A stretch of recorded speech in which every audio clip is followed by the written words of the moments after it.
Hello and welcome to the new video. और आज इस वीडियो में हम बात करने वाले हैं WDC 2025 के बारे में, जो कि इवेंट है वर्ल्ड वाइड डेवलपर कॉन्फ्रेंस, जो कि एप्पल होस्ट करता है हर साल। उनके नए फीचर्स, सॉफ्टवेयर अपडेट्स, मतलब जो भी उनके डिवाइसेस में नया नया आने वाला होता है और जो भी हार्डवेयर वो लॉन्च करते हैं उसके बारे में। और लास्ट ईयर भी हमने वीडियो बनाया था WWDC 2024 के बारे में, जिसमें उन्होंने iOS 18 और M4 चिप लॉन्च की थी। और आज इस वीडियो में हम बात करने वाले हैं कि उन्होंने उस टाइम क्या क्या चीज़ें लॉन्च की थी। मेनली वो एप्पल इंटेलिजेंस था, वो मेन फीचर था उस इवेंट का। सो वो एप्पल सही से डिलीवर कर पाया है कि नहीं, उसके बारे में थोड़ी बात करेंगे। और जो अपकमिंग इवेंट है WWDC 2025, उसके बारे में बात करने वाले हैं कि क्या क्या चीज़ें आने वाली है, एप्पल क्या ऐसा लॉन्च करने वाला है, क्योंकि उसके बारे में थोड़े से रूमर्स अभी इंटरनेट पे अवेलेबल है। उसके बारे में आपको जानकारी दूंगा कि क्या क्या चीज़ें मतलब लीक्स आई है उस इवेंट के रिलेटेड, जो एप्पल की नेक्स्ट जो अपडेट्स हैं और डिवाइसेस में आने वाले हैं, उसके बारे में आपको बताऊंगा। सो वीडियो आगे बढ़ने से पहले make sure to subscribe our channel and you are in the tech zone of P6 TCS। Let's गो।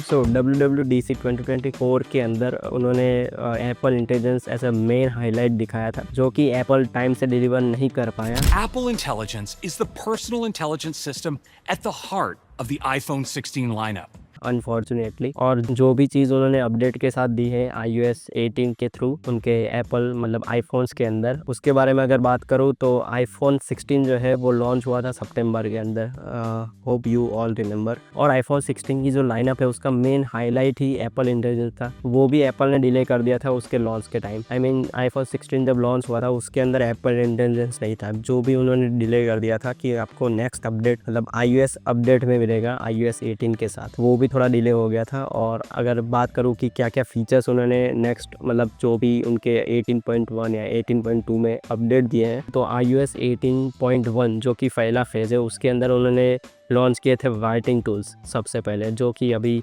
सारे डिवाइसेस में अवेलेबल है, जो भी एंड्रॉयड फ़ोन है उसमें भी अवेलेबल है। और दूसरा था नोटिफिकेशन समरी, जो एक्चुअली फेल रहा था, कुछ बहुत सारी गलत इन्फॉर्मेशन वो समरी करके दे रहा था, बहुत सारे लोगों को ये क्वेरी आई है। और नेक्स्ट था फ़ोटोज़ ऐप, जो कि उन्होंने पूरा एंटायरली चेंज किया था उसका स्ट्रक्चर वगैरह, जिससे आसानी से हो जाए, लेकिन ऐसा कुछ हुआ नहीं। ऊपर से थोड़ा डिफ़िकल्ट होने लगा लोगों को फ़ोटोज़ जो ऐप है एप्पल के अंदर वो यूज़ करना। ऊपर से लोगों को ज़्यादा कंफ्यूजिंग लगने लगा वो फ़ोटोज़ ऐप। और थोड़े से सीरी इम्प्रूवमेंट जो हर बार की तरह ये लोग डालते ही हैं, थोड़े थोड़े सीरी के इम्प्रूवमेंट होते रहते हैं। और अगर नेक्स्ट फेज़ की बात करूँ iOS 18.2 की, तो उसके अंदर उन्होंने सबसे पहले चैट GPT इंटीग्रेट करा। और एक चीज़ थी इमेज जनरेशन, जो कि इमेज प्लेग्राउंड वगैरह जो है, जेनमोजी, ये सब फीचर्स दिए गए थे। और उसके साथ सबसे इम्पोर्टेंट और सबसे अच्छा फीचर अनवांटेड ऑब्जेक्ट का रिमूव करने का जो फीचर होता है, वही जो एप्पल ने डिलीवर तो किया, लेकिन सैमसंग के सामने थोड़ा फीका पड़ गया, क्योंकि बहुत सारी मिस्टेक्स या मतलब सही से कई बार ऑब्जेक्ट रिमूव नहीं हुआ है एप्पल इंटेलिजेंस के साथ। सो ये थोड़ा सा मतलब ज़्यादा इम्प्रूव करने की ज़रूरत है। और एप्पल का कहना है कि नेक्स्ट जितने भी iOS 18 के अपडेट आएंगे उसमें सीरी को इम्प्रूव करते रहेंगे वो लोग। और पर्टिकुलर अगर आर्टिफिशियल इंटेलिजेंस यानी कि AI की बात करूँ तो स्मार्टफोन्स के अंदर एप्पल बहुत पीछे हैं, जो कि मैं अब आगे वाले जितने भी वीडियोस मैंने बनाए उसमें मैं आपको बता चुका हूँ। और बाकी गूगल और सैमसंग इसके बारे में आगे है, जो कि गूगल ने बहुत ही अच्छे अच्छे फीचर्स निकाले, जैसे एडमी फीचर है उनका, और सर्कल टू सर्च है, जो कि ऑलमोस्ट सारे एंड्रॉयड डिवाइसेस में एज अ गूगल फीचर देने लगे हैं ये लोग। तो एक्सक्लूसिव फीचर है एडमी फीचर, जो उनका कैमरा, जो पिक्सल फ़ोन है उसके अंदर कैमरा के अंदर आता है। ओके। और अगर सैमसंग की बात करूँ तो उनका बहुत सारी चीज़ें उन्होंने जनवरी 2024 के अंदर जो S24 अल्ट्रा लॉन्च किया था उसके अंदर था उनका गैलेक्सी आई, जो कि ऑब्जेक्ट रिमूवल के मामले में सबसे ज़्यादा अच्छा माना जाता है अभी भी। सो मोस्ट प्रोबेबली WWDC 2025 के अंदर एप्पल ऐसा कुछ डिफरेंट करेगा ही डेफिनेटली AI की फील्ड में, कि मतलब ऑब्वियसली एप्पल पहले से कुछ ना कुछ डिफरेंट करता आया है बाकी सारे स्मार्टफोन्स के मुकाबले। So we can expect that Apple will going to do something that will definitely change the overall experience of AI। और अगर र्यूमर्स की बात करूँ WWDC 2025 की, तो सबसे पहला र्यूमर है iOS 19 के रिलेटेड। ऑब्वियसली iOS 19 के अंदर हमको थोड़े से UI डिज़ाइन के चेंजेस देखने को मिल सकते हैं प्रॉबेबली।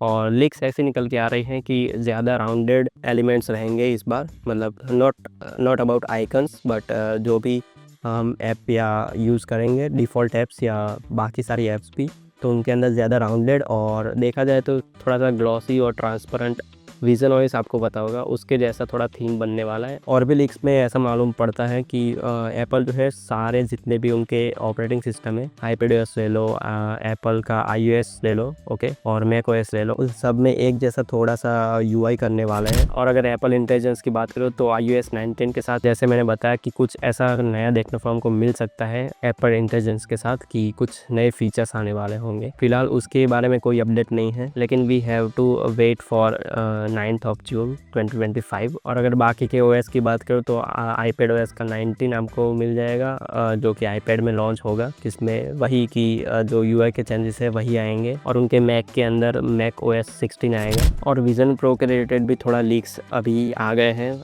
न्यूज़ के अंदर कि शायद से हमको विजन OS 3 देखने को मिल जाए, जिसमें मैं एक्सपेक्ट कर रहा हूँ कि कुछ नए ऐप्स या कुछ ऐसे फीचर्स डालें कि जिससे ओवरऑल विजन प्रो का एक्सपीरियंस बेटर हो जाए। और अगर हार्डवेयर के लॉन्च की बात करो तो पिछले साल आपको पता होगा कि M4 चिप उन्होंने लॉन्च की थी, सो वी कैन एक्सपेक्ट M5। कुछ रूमर्स में ऐसा भी पाया गया है कि शायद से हमको 120 हर्ट्ज की डिस्प्ले मिलने वाली है नए मैक डिस्प्लेस के साथ, ओके, सो वो एक रूमर है, वो शायद से कंफर्म हो सकता है कि डिस्प्ले का सही हो सकता है। और iOS 19 का जो सॉफ्टवेयर के अंदर है वो हमको मिलने वाला है इसके अंदर, ओके। इसके अलावा अगर हार्डवेयर चेंजेस की बात करूँ तो iPhone 17 जो इस साल लॉन्च होगा सितंबर के अंदर, उसके अंदर हमको कैमरा बम्प है वो शायद से डिफरेंट देखने को मिल जाए, क्योंकि ये वाला जो डिज़ाइन है ये हर जगह देखने को मिल रहा है अभी भी। So I am not sure, but पिछले 5 साल से एप्पल का मतलब आईफोन्स के जो बैक डिज़ाइन है कैमरा बम्प के, उनमें कुछ चेंजेस नहीं आए हैं। सो मोस्ट प्रोबेबली हमको कुछ ना कुछ चेंजेस देखने को मिल सकता है इस कैमरा बम्प के अंदर। वही एक डिज़ाइन चेंजेस हो सकते हैं, बाकी सॉफ्टवेयर्स का तो मैंने आपको बता दिया, सो वो हो सकता है। सो यही कहानी थी WWDC 2025 के अपडेट्स की। सो ऐसी टेक न्यूज़ के लिए हमारी चैनल को सब्सक्राइब कर लो और make sure to like this video. See you in the next video and bye.